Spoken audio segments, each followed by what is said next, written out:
Hello and welcome back to Calculus 2. This is chapter 9 on differential equations. We are not covering the full chapter because there is a course, differential equations, which you guys can take right after this class is over. I mean, after the final exams. So we are going to cover the highlights, do the introduction to differential equations, see what those are to the extent that you need to know just for some personal curiosity and very basic things. Let's take a look first at the definition of the differential equation. So, differential equation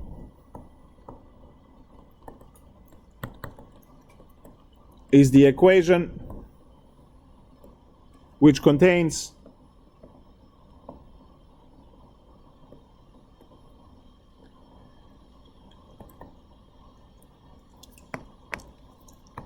independent variable, function, and its derivatives. You can have a first one or multiple. We are going to use the form which you will see again in Calculus 3 if you take that course. We're going to use the explicit form for multivalue functions. So we'll say that the differential equation is some function of x, y, y prime, y double prime, maybe even y triple prime, doesn't matter, dot dot dot equal to 0. So this is a simple way to write that you have independent variable. Usually in differential equations we use t, not x. But you're familiar with x as independent variable, so let's leave it for now. The function y equal f of x, and then whatever amount of derivatives you might have. You have seen a differential equation before when we did speed, velocity, and all those, well, velocity, acceleration, position. At one point, I said that change in position in time is equal to velocity, and then we move this dt to the other side.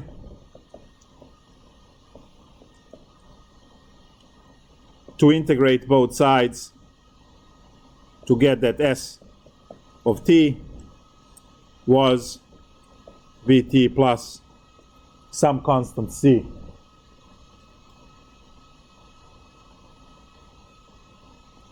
This over here is differential equation. This over here is solution of differential equation. And in between is the process, in this case, separation of variables. Then integrate both sides.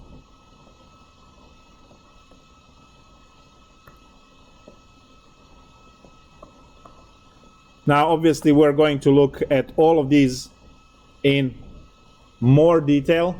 And then when you take differential equations, it's going to be gory detail. So we start by saying that differential equation has order.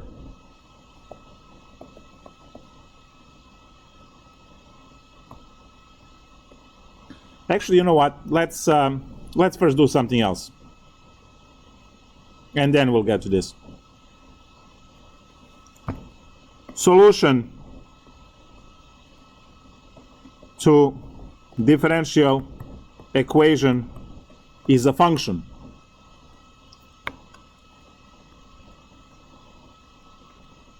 Because function y is the unknown throughout the differential equation, and then you find it at the end. Much like my function s was unknown, and then I found s, and I have s equals at the end. So solution to differential equation is a function.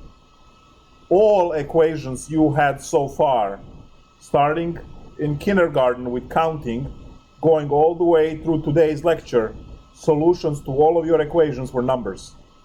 You had trigonometric equations, exponential, logarithmic, polynomial, all kinds of equations, linear equations. All of those equations, they always had a number or a couple of numbers as answers, as solutions.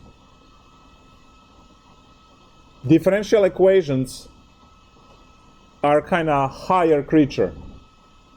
The solution of differential equations are a number. The solution is a function. And then you can do the same thing, like when you solve an equation, you take the solution, you plug it back in original problem, and check it. For differential equation, you should be able to plug your solution, your function solution, back into the differential equation, and left side must equal right side.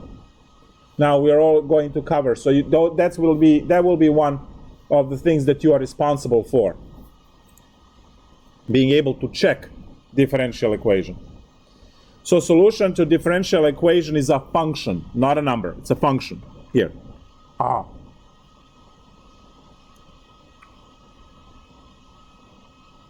And now we can talk about the order. Order equals the highest derivative present in the, so order equals the highest derivative present in the what? Differential equation. So if you have y prime plus 3y equals to 6, that equation is the first order.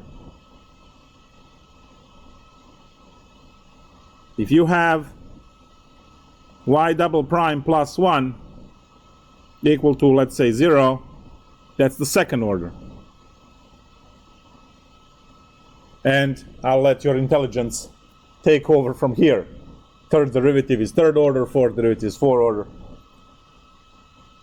Now you can have y double prime plus 3y prime minus y, let's say 2y, equals to cosine t. That's still second order,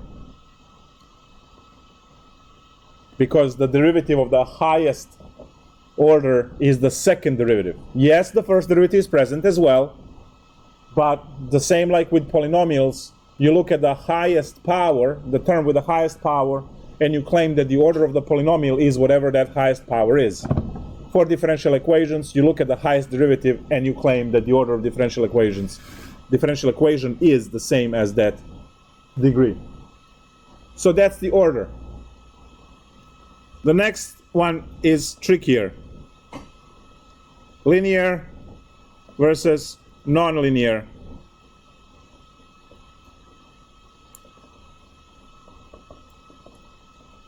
DiffQ, differential equations.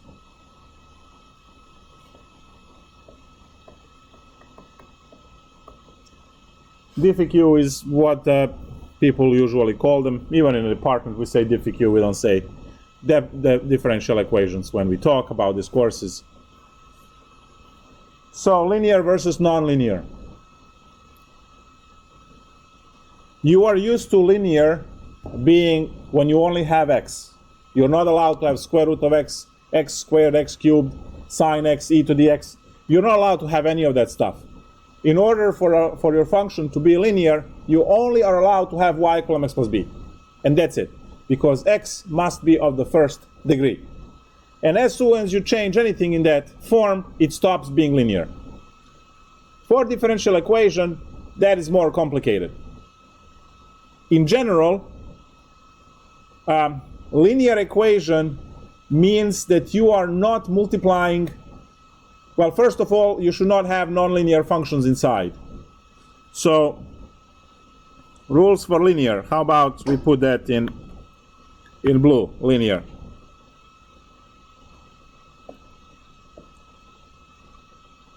Cannot have e to the x, sine x, ln x, and so on. Can't have that. Cannot have y times y prime or similar. You can have y times y double prime, y prime times y double prime. So you are not allowed to multiply derivatives with a function. Cannot have nice one. Y x times y prime or similar.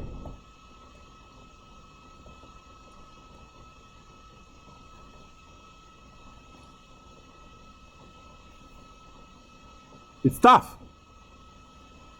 Now, it turns out that all of these examples here are linear. So, oh, guys,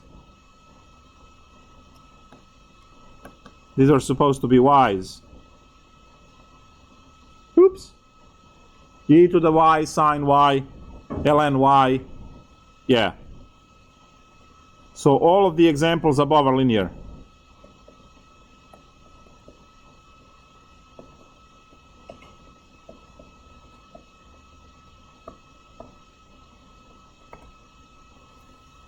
Here in red, not linear. X sine y plus y double prime equals to 6.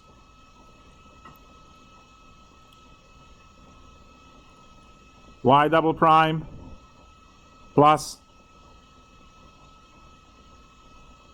cosine x y prime minus 4y equal to 3. Finally, let's say you have y triple prime plus 2y double prime, still linear, plus 3y prime. You're saying still linear, and now I'm going to mess it up. I put parentheses and put the square. And they say equals to, I don't know, cosine x. The bottom one is not linear because you have derivatives squared. You're not allowed to have derivatives squared, or for any that matter. So in order for, it's much tougher to spot linear and nonlinear equations than is just to remember one equation, y equals mx plus b, and it's a linear function, right? And anything else other than that is not. So now when you take a look at the top, right, you take a look at the third equation, it looks pretty much like my second equation and my third equation, except these guys have certain things that are not allowed in order for it to be called linear. Now, nonlinear equations can be solved. They're a little bit tougher, but they can be solved. It's okay. It's not the end of the world if you have a nonlinear equation. A lot of equations are nonlinear. It's fine. So now we understand that the differential equation is just an equation that bunches up a lot of variables and functions and derivatives of those functions, and then the solution of that differential equation, whichever method, and that's why you're taking the class, to learn all of the different methods. You learn 7 methods of integration. Over there you're going to learn 7 methods to solve differential equations, or more. Well, 10, 20 methods. It's the whole course is just remembering methods. So you solve differential equation and the solution is a function. And you can differentiate that function, plug it back in the differential equation, and it has to give you a correct answer. True statement, I mean. So we're going to do that. But before we do that, we are going to take a look at why are differential equations the most important math course which develops all of the sciences, all of them. 100% of physics is derived through differential equations. And for that matter, everything else that we have. Because the way we come up with these things No one dreams it. You observe phenomena in the world around you, and you have that in your head as an idea, as a word problem. You write down the sentence, which is in our case here in English, and then you translate that sentence into mathematical equation. And that mathematical equation is the chain rule. Now, obviously, if you have differential equation, if you have a basic equation which is algebraic, well, obviously you're not getting differential equation. You are solving for x and you get a number. So move on. So here is the example. Try to write this sentence in one line, because we are going to translate this sentence verbatim to mathematical terms. So I need you to write this sentence in one line. So maybe it's better if you just wait to see the whole thing, so you know how much you need to squish it. Or I'm going to take a problem in biology for population and see, but I'm going to just say a sentence. We're going to get an equation and then solve it using what I called earlier separation of variables. Here's the sentence. The change in population is proportional to population. Now that sentence makes a lot of sense. Change in population is proportional to population. Think about it. If you only had 4 people, in 1 year, each couple can have at most 1 kid or maybe twins or triplets, but you're not going to increase the population by 100 in 1 year, right? So if you look at the population of 4, you definitely know that the next year, biggest chances are that you will have 6 people, right? Let's say they have to multiply, everything is okay. So a little bit less probable is to have 7 people, which in 1 couple had twins. Even less probable that both couples will have twins. In that case, you will have 8 people, right? And so on. But you see that you cannot really go over 10 with any kind of normal probability. 10 is each couple to have a triplets, right? And that is insanely rare. So not even talking about 2 of them having twins, yet alone having both of them triplets. But if you start with a population of 200, 100 male, 100 female, you are going to have, if everyone had exactly 1 child, then every couple will have 1 child. So you see that for 200 people, there will be additional 100 kids, each couple 1 kid. So instead of having, right, only 2 or 3 or whatever, 4 going into the next year, this group is going to have 100 going into the next year. So the change in population is proportional to population itself. Now, when you think about this, there is also constant of proportionality in there. And that constant can also mess with things. For instance, take a 200 just male population. What's the population next year, presuming no one dies? Still 200, right? Because you are reading with 200 male. Take 200 female. What's the population next year? Again, 200, right? If you take 100 and 100, then you might have 300 people next year or more. Maybe in 100 couples, maybe 2 or 3 will have twins. So I don't know what the statistics are. 3% twins, I don't know. So you might have 103, 105 people going into the next year. Can you increase this even further? By playing with a constant. And the constant is just the ratio male to female. The answer is yes. How about if you have only 5 male and 5 male and 195 female? They will still work, right? In this case, the population will go even harder, right? Because it's not the male who's limiting factor in the reproduction system, it's female. Because they can't carry one or two or three more than that at the same time, right? So when you think about this, we're going to write down the sentence, and then we're going to write down the equation, translate that, and then we're going to see that constant k plays the role. And that constant k inside is not just the ratio male to female. Now, at the planet right now, 49% male, 51% female as a population. So when they say they're minority, no, majority. Okay? Next time you hear that argument, you just say, take a look at the statistics. You are majority. So when you look at the sentence, so change in population in time is proportional to population. Oh, it's so hard to fit. Population. Pop. Let's go and have direct translation here. Change in population in time. Change in population in time is proportional to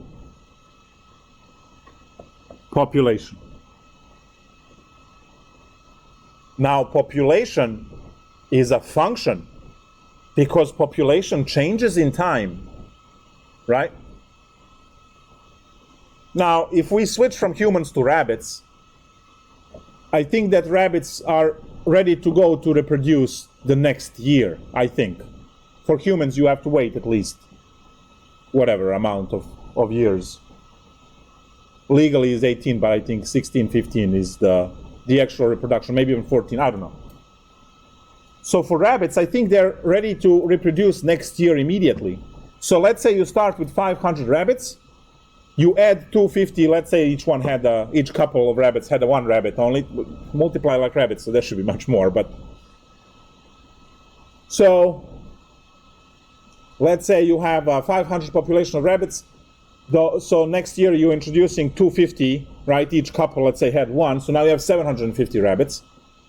And let's say those were evenly distributed, so now 750 divided by 2 is 375, plus 750 over 1,000 going into new year, and so on and so on and so on, right?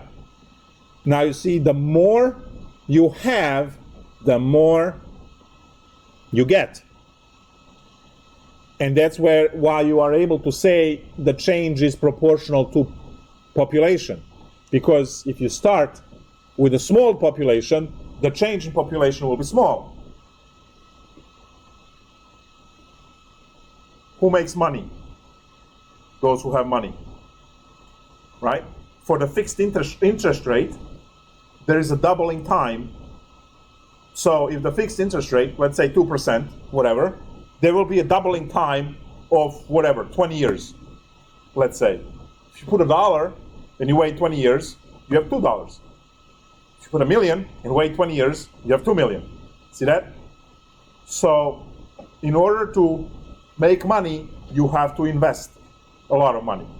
Otherwise, playing with a small number, right? Small percent of the large number is still a large number. That's another thing, right? So if you say that in any population, 16% of population has a higher IQ than 120, let's say, 16%. Then applying that 16% to US, you're applying it to 300 million.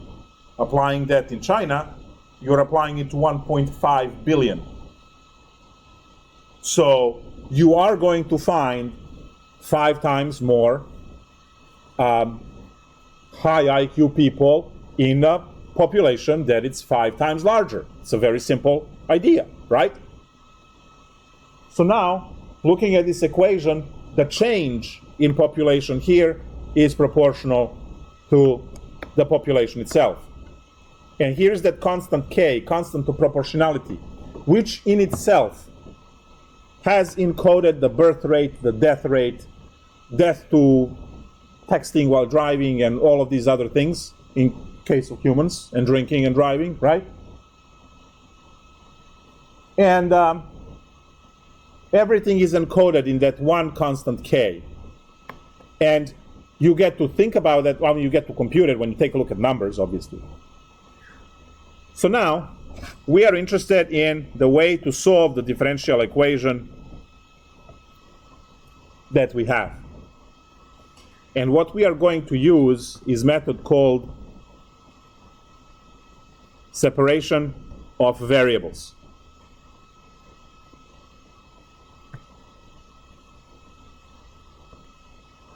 You have two variables, time, because time has to pass in order to cook up a baby, right, 9 months. And you have the population which changes in time. So those are your two variables. When I say separation of variables, all of the variables of one kind have to be on one side, and all of the variables of the other kind have to be on the other side. And your dp and dt, dt must be in the numerator, because it's times dx times dp times dt, not divided by. So it must be numerator. So that tells us that this dt has to go to the other side. So I have dp equals kp dt. But then p is a variable, and the right-hand side is reserved for t's. Left-hand side is reserved for p's. So p has to go to the left. So the final step over here is dp over p equals k dt. Variables are separated. Variables are now separated. P is on the left, T is on the right. K is a constant. No one cares where you're going to put K. Now, if you put it on the left, it's going to be 1 over K. If you leave it on the right, it's just going to be K. So just don't touch it, all right? But is the problem going to be wrong if you move it? No. You're just going to have to drag around 1 over K. So now we have this differential equation. And once the variables are separated, you are ready to integrate both sides. So now dp over p equals k dt. You integrate both sides. Note that I wrote the new step because you don't write in colors in your notes. So if I just put the integral signs here, then you will be missing a step. So I'll just copy and put the integrals next. Great. What's the integral on the left?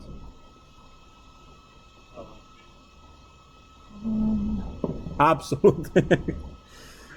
ln of p, great, equals to kt plus some constant c. Remember, when we integrate, you have plus c. Now, clearly on the left, there will be plus c1. There will be plus c2 on the right. And when I combine them together, there's just this big C for both sides at the same time. There is no reason to put two constants. We can just mush them all into a single constant and put plus C on the right and be done. Okay, so now, guys, when you miss plus C in Calc 1, I get annoyed, and it's a point off. But you lose 1 out of 8 points, 1 out of 5 points, right? 1 out of something. If you don't put plus C over here, it kills your solution. So the whole problem is wrong terribly, and you'll see in which way. So if you had an issue with plus C so far, it's time to tattoo that one on yourself to remember it all the time, right? I'm not talking Sharpie. I mean, you know, go to the suspicious place, right? We are not done. Our job is to solve for P. I want to know what is the equation for population. So how do I fish out P out of that equation?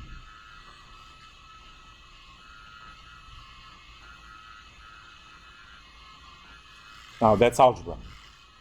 And obviously everyone is going to be stuck.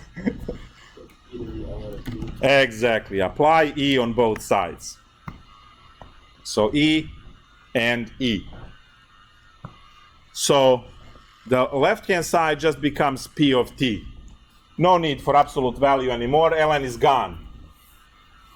So no need for absolute value. We just have P. And we can say as a function of time, because time passes while you cook up babies. On the other side, you have E to the kt plus. It's going to be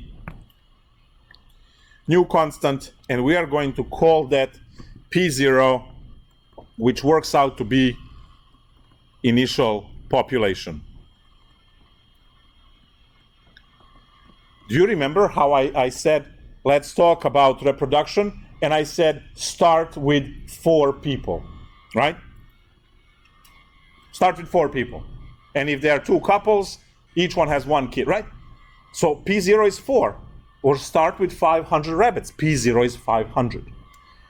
Now this gives you the equation which you had to memorize in your pre-calculus course.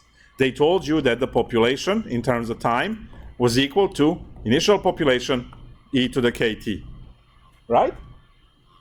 But what we did here is we did the differential equation to transform that sentence into eventually this one, which is why once you know differential equations very well, you can stop memorizing formulas and figuring things out, because you can derive them from the sentence as you talk.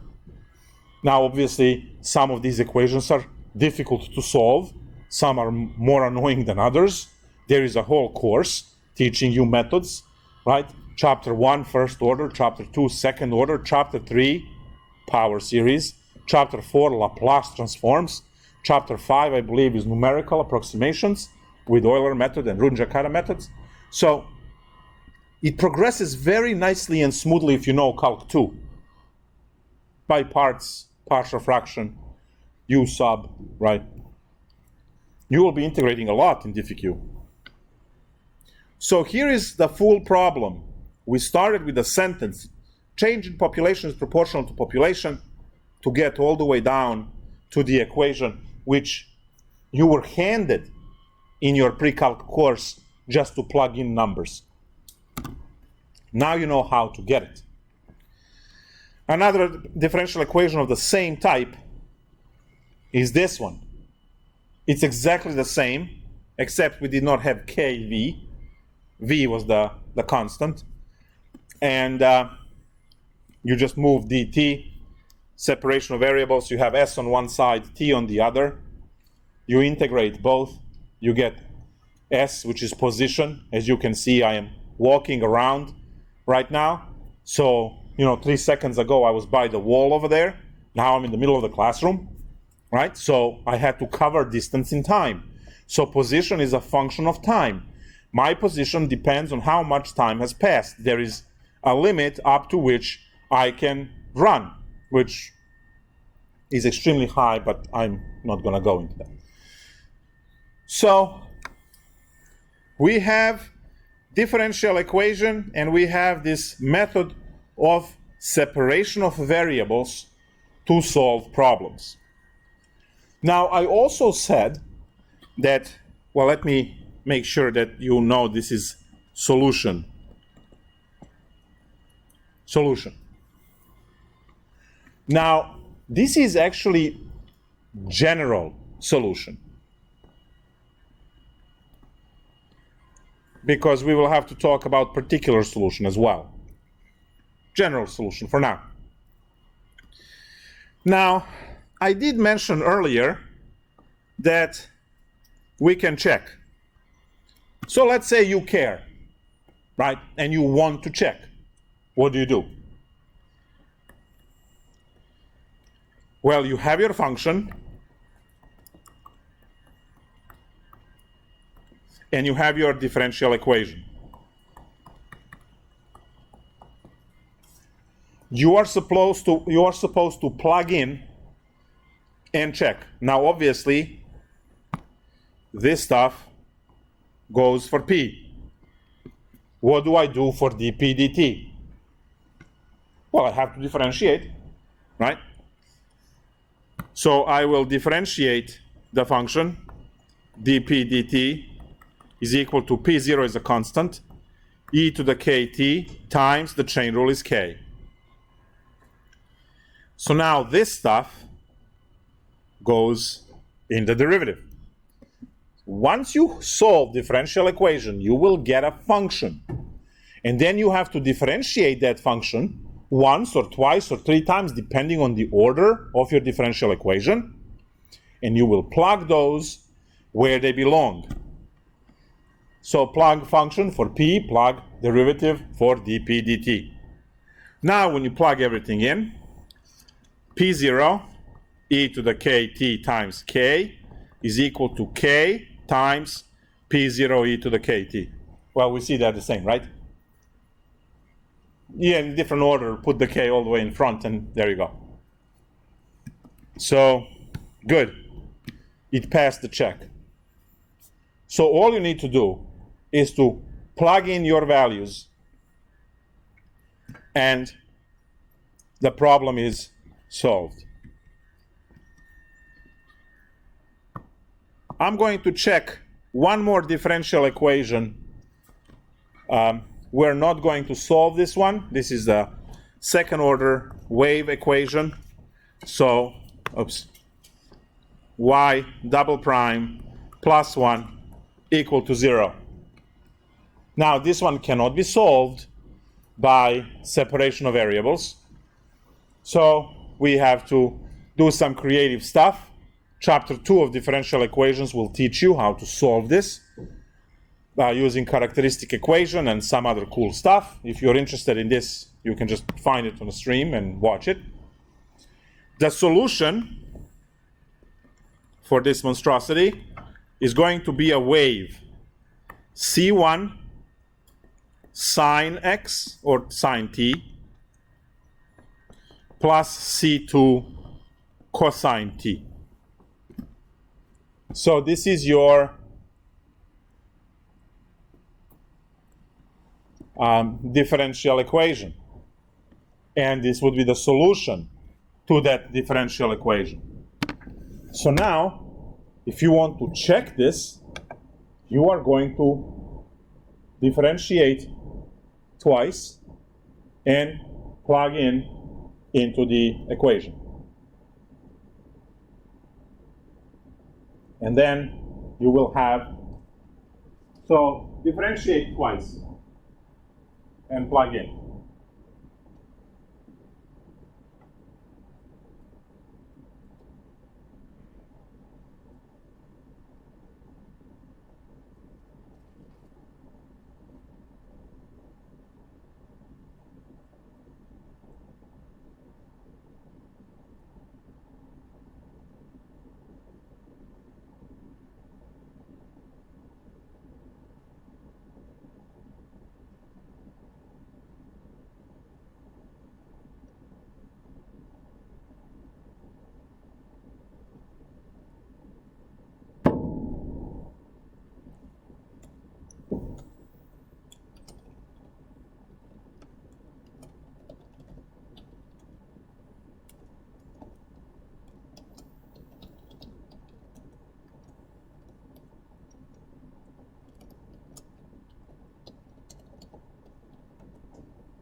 Oh, guys, sorry.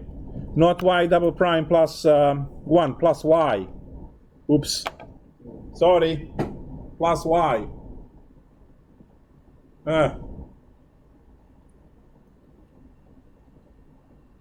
You can tell that I'm mentally gone. Y double prime plus y.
Are we all good?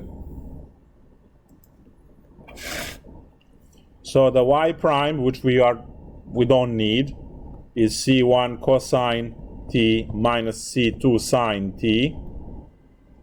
And then y double prime is negative c1 sine t, negative c2 cosine t. And now plug in this for y prime. Plug in this for y, and negative c1 sine t minus c2 cosine t plus c1 sine t plus c2 cosine t equal to 0. You see that sine cancels sine, cosine cancels cosine, and you get 0 equals 0, which is a true statement. All you are doing is you're checking this, you're looking for the true statement. It's higher in kind of on a cognitive scale because you're shoveling functions, but I need you to see that if you solve x plus 2 equals to 5, you subtract 2 on both sides and you get 3. You check by plugging in 3 plus 2 equals to 5, and you get 5 equals 5, and you're happy. It's the same procedure, except you are shoveling derivatives and functions rather than shoveling numbers around.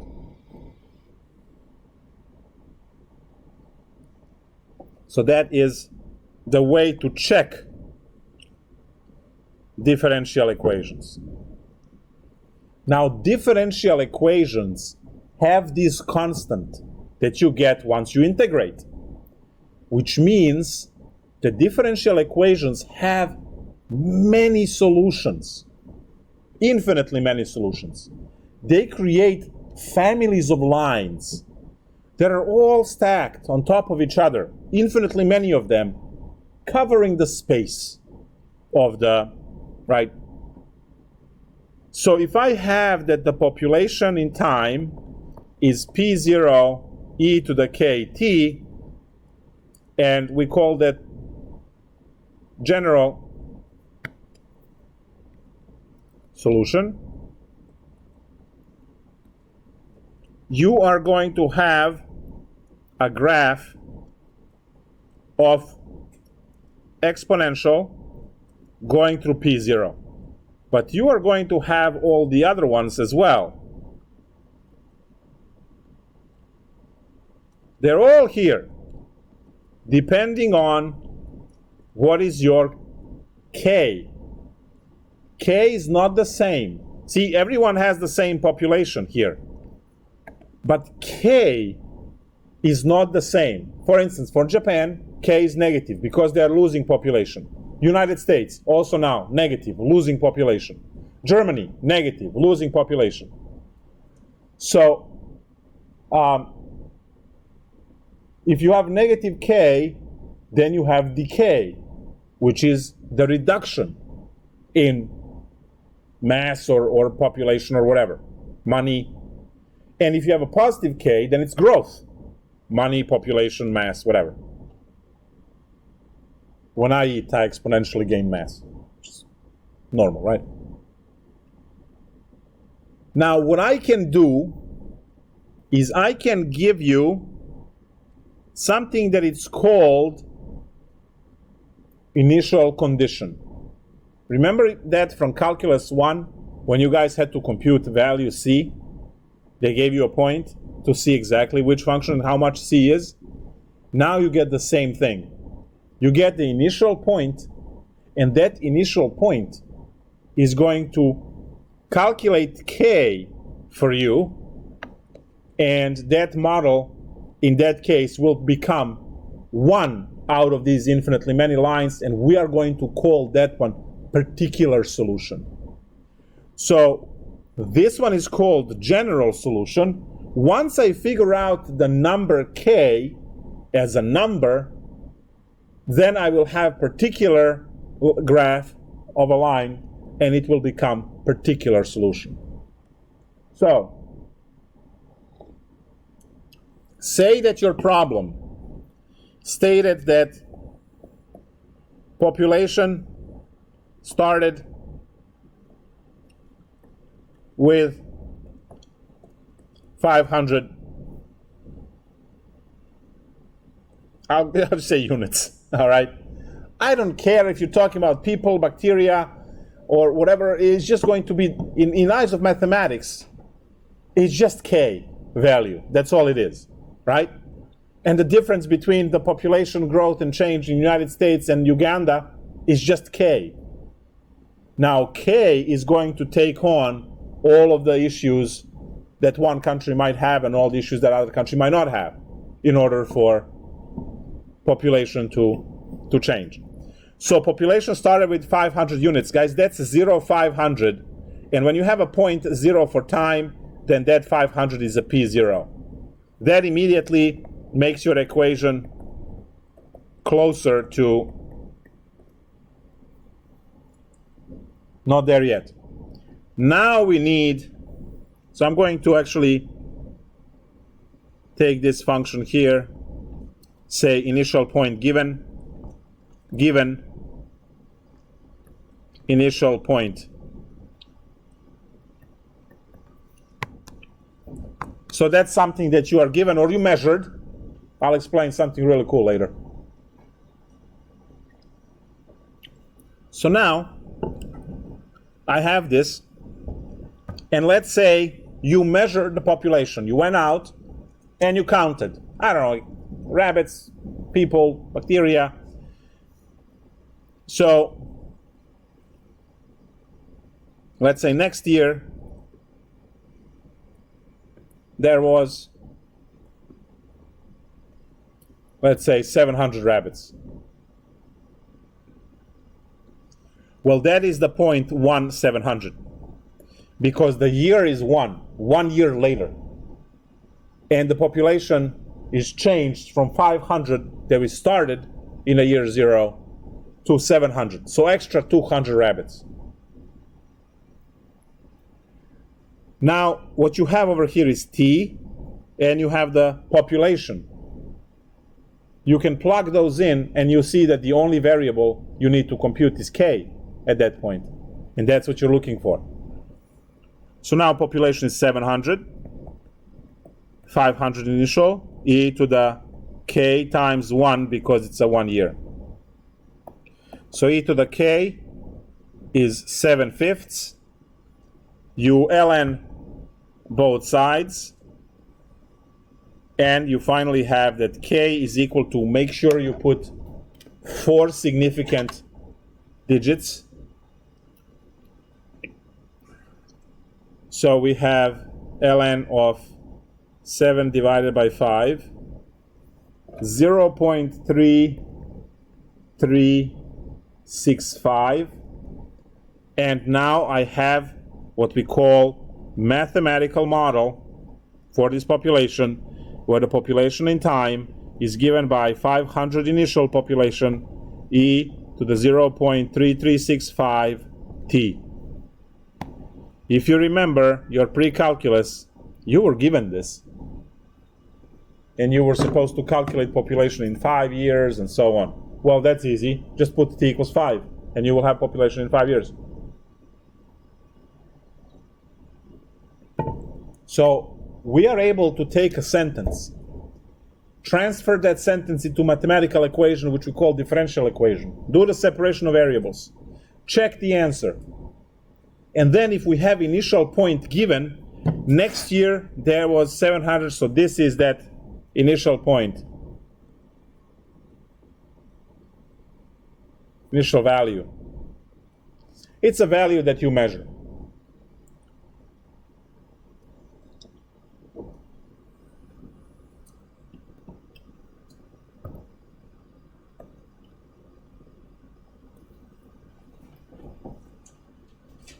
Once you are done with the mathematical model, you can do what you have seen in chapter 6.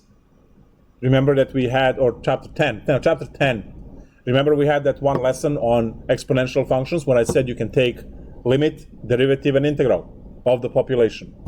Limit, you take the limit, and you see that as t goes to infinity, the population goes to infinity, which tells you that this model is not good on the long run, because you can't have infinite population anywhere. Number 2, you can take the derivative, which will tell you the change of population in every single year. So if you want to know how many new rabbits you're adding just in year 2, you will take the derivative and plug 2 in p prime. So you will do p prime of 2. And that will give you only the number of rabbits. Now, you are expected to know this because this was a lecture in chapter 10, chapter 7, the one that only had 3 sections. Remember hyperbolic? The first one was exponential logarithmic formulas. Second one was word problems, where you were still getting the formulas because you didn't know this. And in that section, 8.2, we talked about, 7.2, we talked about these things. Exponential models, there we go.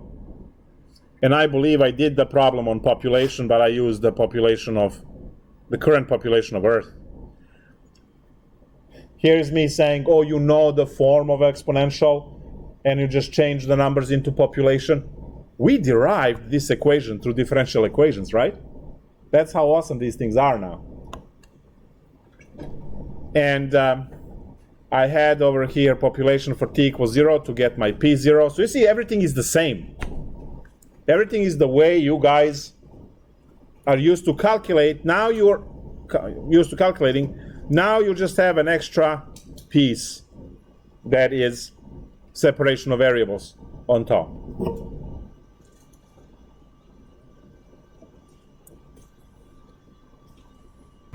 Now, as I said, 100% of engineering, physics, and all of that stuff is driven by differential equations, which is why all physics majors, engineering majors must take differential equations. You are absolutely crippled without that course, because when you are sitting in a meeting, talking and discussing in a work environment, it's only words. Your job is never going to be, boss barging into your office or your cubicle and say, I need this integrated by 9. No, right? You sit in a meeting and you just get the assignment, design this, right? You're supposed to be able to translate words into what is supposed to be made. And that's what we did. We translated this sentence into mathematical equation, which was differential equation, and then we solved it by separation. Now, obviously, the equation you're going to deal with are much worse than this. So that's the basic idea. And now, math model, this one over here is called particular solution, because we know these values. So particular solution.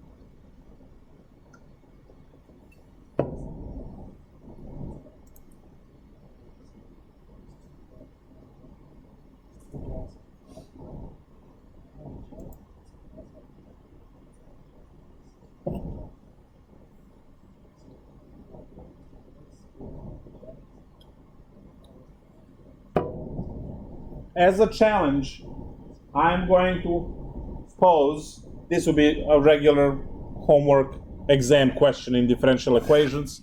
For you guys, it's a challenge. I'm going to challenge you to solve Newton's law of cooling. And you also have to get exponential equation.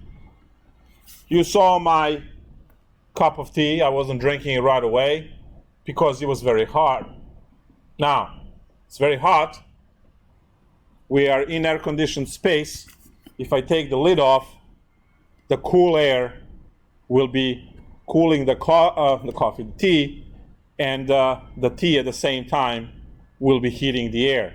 Now, the trick is that there is much more cold air in this room than the hot tea, so the air is going to win. Plus, there's air conditioning blasting 100% of the time, right? So we can write the sentence.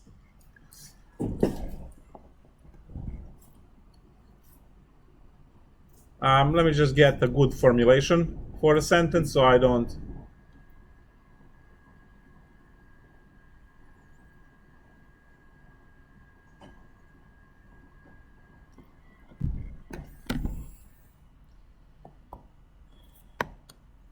The change in temperature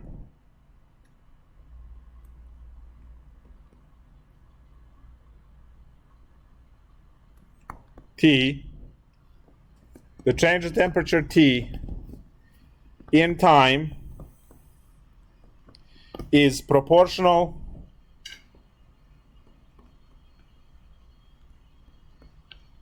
to the difference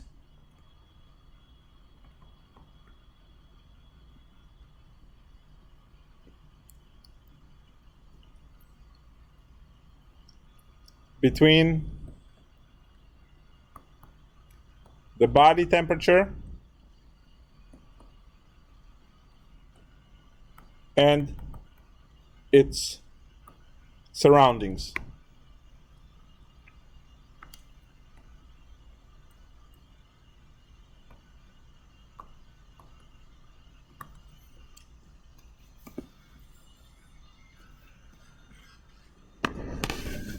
You will have to assign variables to this. So try this at home. Now, the coolest thing of this, yeah, it's called Newton's law of cooling, but it's also Newton's law of heating. So what I do is, if I am cooking chicken or turkey or something that takes time, I quickly calculate how long will it take down to a second for it to be done. And I don't have to worry about burning it or so. So let's say you're cooking chicken or a turkey, 160 degrees when you poke through to the bone with a thermometer. Once you have your differential equation for the temperature, you will have constant K, which will mush into itself everything, starting from the type of the oven you have to the size of the chicken or the turkey. Everything is in that one constant mush together. And we don't care, because all we want to do is calculate the time. So this is what I do. Everything is prepared in a room temperature. I know that the chicken or turkey or pork, whatever, going into the oven is at the room temperature, which I know what is the room temperature. So let's say room temperature 70 degrees. Going into the oven, that it's 400 degrees. The difference of the body temperature and its surroundings. The body temperature of the chicken, not your body temperature, you're not going into the oven, the chicken is, right? So the body temperature is 70 for the chicken because you were prepping, right? And then the room temperature, well, chicken's room in that case is the oven, which would be 400. Now, the 400 degrees is going to increase, which is a large space, a lot of hot air, is going to increase the temperature of the chicken over time from 70 to 160, 165, which is when it's done and you want to take it out of the oven. So with a temperature probe, immediately before you put the chicken into the oven, you take the temperature. That's the temperature, initial temperature for the chicken. That's the temperature of the body going into the oven. You set the temperature of the oven to 400, so it's hopefully 400. Plug the chicken in, wait 30 minutes, open up the oven, stick the thermometer all the way to the bone, read the temperature, close. That's your initial point. Because now you have 30, comma, and let's say temperature rose to 87 from 70. You will use that information to calculate K. You will have all of the variables in the equation at that point, and then you will say, well, I want the temperature of the chicken to be 160. You plug that for temperature, and you will be able to calculate time. I posted I did this just for fun with all of the calculations and so on. I'm not sure if I can read the numbers, but one of my cooking shows involved, there it is, November 24th, 2016. So after checking at the 30-minute mark,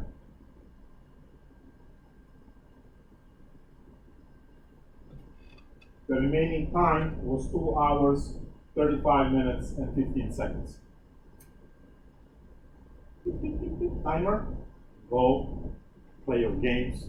You can pass out. You can do whatever you want. You don't have to constantly go, open, close, poke, risk to burn yourself, right? If you know this, you simply calculate, because it has to follow laws of nature. It can't just, for whatever reason. I mean, obviously, if you're terrible in calculating these things, you're just going to get a wrong number and it's going to burn. But if you know what you're doing and you run the calculation and you practice with the chicken, right, which is $3 rather than, with the turkey that it's 30, you can. So anything that you leave out, you can also see how fast would steak be cooked if you put it in a dashboard of your car. Today was a great day to try something like that.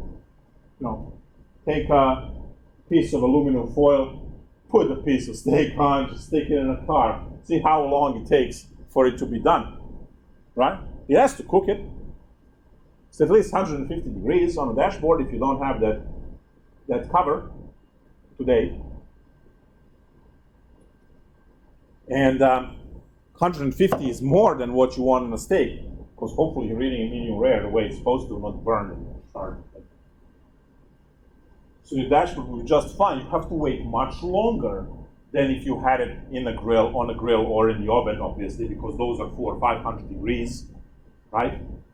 In your car, you might have 150 on the dashboard, but you don't cook steak to 150. So you can wait a couple of hours, right? Put the steak in at 12 and come back around 3, 4. I don't know. I have to do that experiment to see. That might be a good post for one of the warmer days coming up. You can use Newton's law of cooling to figure out how long you need to have the steak sitting on the dash of the car so it cooks to a medium rare temp. Let's see what's the target temperature for medium rare. 125? 120. Okay. Medium rare temperature. You are. Wow, this one says 140. That's too much, because I know well done is 160, 165. I would rather go to 120. Yeah, so anywhere 120 to 125 to 130. So Google is off over here. I don't think that. They have rare, well, here, you can read. You know all the letters and numbers. The greatest thing of today's era, right? You can find all this info and then you can question it and you can measure it and you can check it, right? If you have the means and will to play with those kind of things. Yeah, that's a 10-degree difference between well-known and medium, right? Yeah. Yeah. I mean, medium rare to medium is 15 degrees and 10, and yeah, it doesn't look. I think it's too high. Your chicken is the 160, 165, and you're out. That's the. Otherwise, it's gonna be dry like a. And that was the cooking show, a cooking portion of our show for differential equations. Now let's go back to differential equations. So try this as a challenge. You will obviously do the separation of variables. You will get some kind of ln. Eventually, you will get e.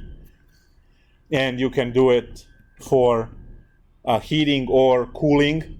If you are heating stuff up, it will actually have negative exponent. If you're cooling, you will have positive exponent, which is why it's called Newton's law of cooling rather than Newton's law of heating, because the exponent is opposite of what you would expect. But you can work it out and figure it out. As I promised, the homework will be open for sections 1 and 3, and there will be a whole bunch of terminology questions: what's linear, what's not linear, and so on. Whole bunch of separation of variables problems, whole bunch of problems to check the solution of the differential equation, and if it doesn't pan out, then if it's possible to solve it by separation of variables, which is the only method you know, you can try and fix it. Right, so it's very limited of what you can do currently, because the whole thing that we are covering right now is literally the first lesson, the first day of your DiffyQ class. So you will hear all of this again. Now, obviously, there will be a whole derivation for Newton's law of cooling and all of that stuff. So now we're going to take a look at a homework example from the book.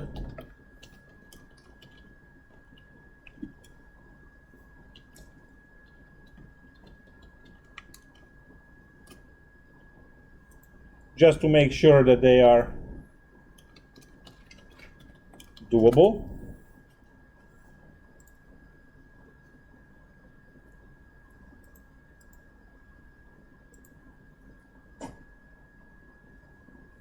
So chapter 9, differential equations, separable differential equations, 9.3.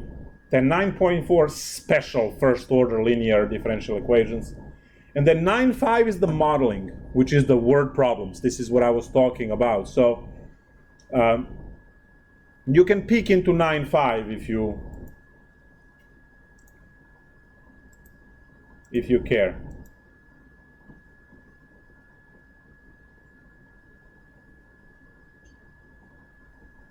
Some differential equations will not give you a function as the answer. They would give you an implicit form, which means it's not a function.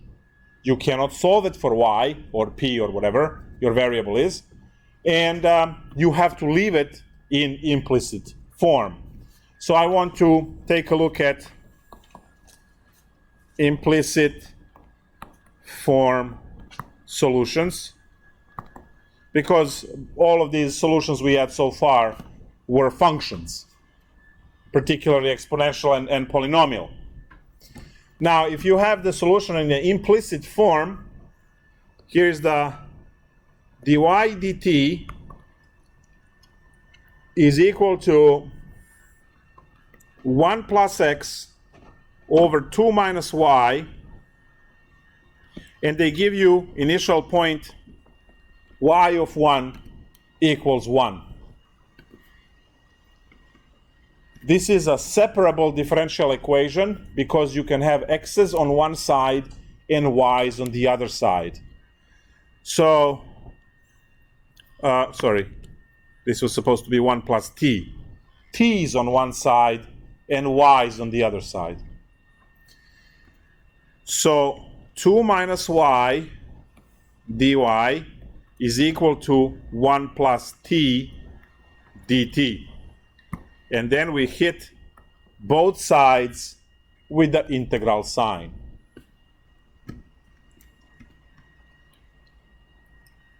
What does that mean? Well, when you hit both sides with the integral sign, you have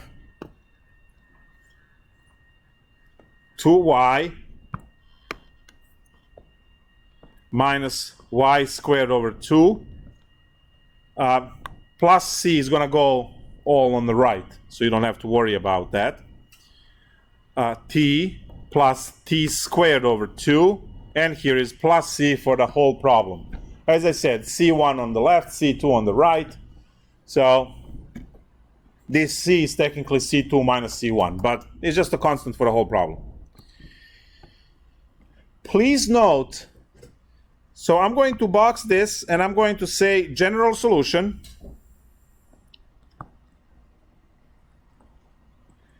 in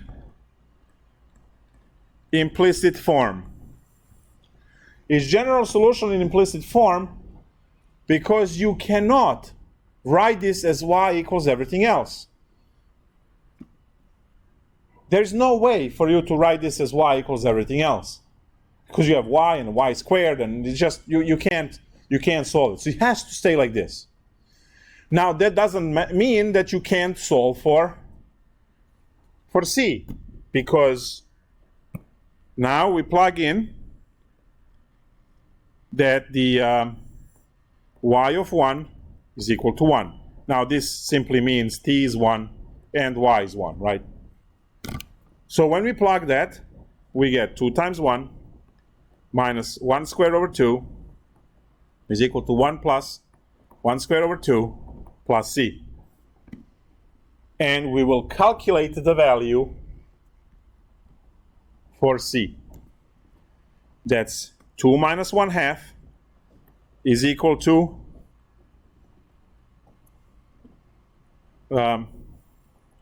3/2 plus c. 3/2 equals to 3/2 plus c. C is equal to 0. And now I get to write the whole problem. 2y minus y squared over 2 is equal to t plus t squared over 2. And because c is 0, we don't have a c anymore, or a number, or anything. And this is called particular solution.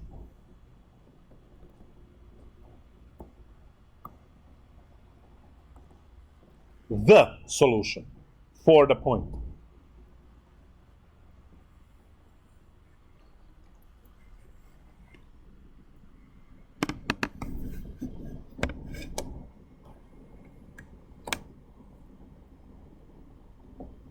Problems 5 through 16, solving separable equations.